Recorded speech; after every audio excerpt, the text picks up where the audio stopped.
Hi, Dane. Glad to have you back. And we're here to talk about a few different issues related to geoengineering. So, the first one is that a map of the United States again shows tremendous abnormal heat on the West Coast and abnormal cold on the East Coast. It's a real departure from what should be normal. Can you tell us what this is really about?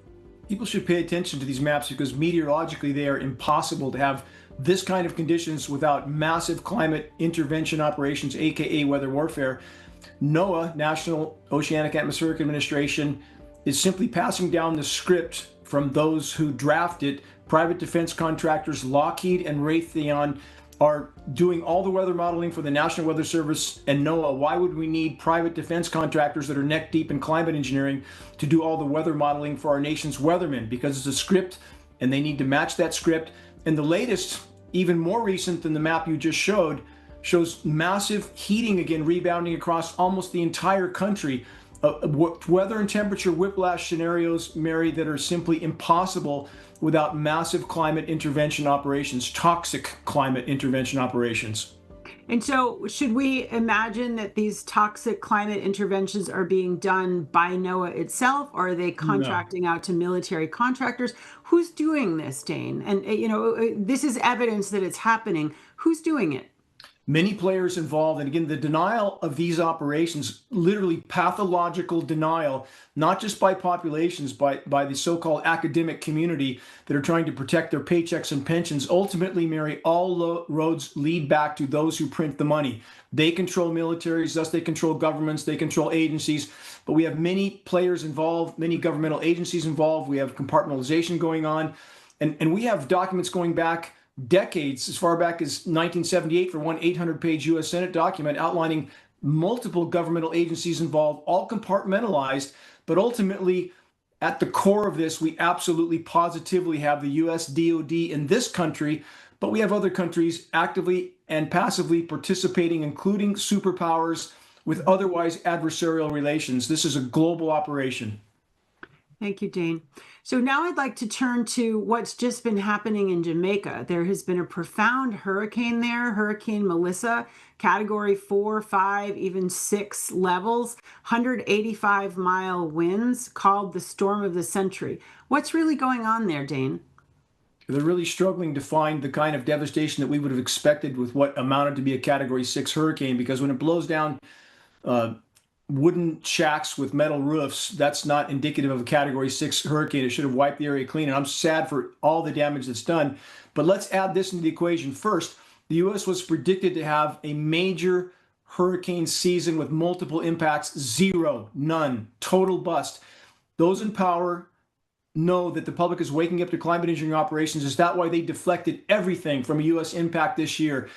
And this is not nature. Again, I want to stress this: hurricane suppression modification operations started in 1947 with the U.S. military. How far have they come since? So we had a complete bust of hurricane anything in the U.S. this year, in spite of predictions to the contrary. But Jamaica, at the last hour, gets hammered. What else happened this year? Jamaica announced, and Tobago, that they had exceptional deposits of rare earth minerals, which this administration is very, very feverishly pursuing. And there's conflict between those governments and the U.S. government in regard to those minerals. Was Hurricane Melissa a shot across their bow? Was it dialed down at the last moment? And they can manipulate the data loops, the screens, with AI any way they want. They can make that storm look any way they want on screenshots and data loops, and it doesn't necessarily reflect the actual storm intensity and the actual damage done. So again, the weather warfare intricacy at this point is immense, and it's about bringing countries to their knees, forcing them to allow us access to their resources, in this case, rare earth minerals. Why would we not think there's a connection here? And we saw the same thing with Hurricane Helene, Mary, with the lithium mines there, that population wiped out. Is this all just coincidence all the time? I think not. Which one was Helene, Dane? Remind us. Helene slaughtered North Carolina. And the lithium mines there that had contracts with the DoD due this year that they were not able to fulfill because the local residents were not willing to relinquish their land. I mean, it's all this coincidence. When Dubai stated they were going to ditch the US dollar a year and a half ago. They got 2 years worth of rain in 6 hours. And we recorded in that case the frequency transmissions over the Persian Gulf the day before and the day of. And the same thing with Hurricane Helene, Mary. We recorded the frequency transmissions that manipulated that storm into that location and held it there. The circular blue flashes seen in this video are frequency transmissions from the NEXRAD network of transmitter installations. All available science evidence makes clear that atmospheric frequency transmissions can and do have a repelling effect on air masses, especially if and when the air masses have been seeded with electrically conductive nanoparticles. The brighter the blue flash from a frequency transmission installation, the more pronounced and powerful the repelling effect on any air mass or storm in the vicinity will be. Where there are no blue flashes, there is no transmission, thus no repelling effect, thus no resistance for a migrating storm. Translation: a migrating storm will be hindered from moving toward frequency transmissions and will easily migrate in a direction with no transmissions. We recorded the same with the floods in Texas that killed the kids in the camp as well.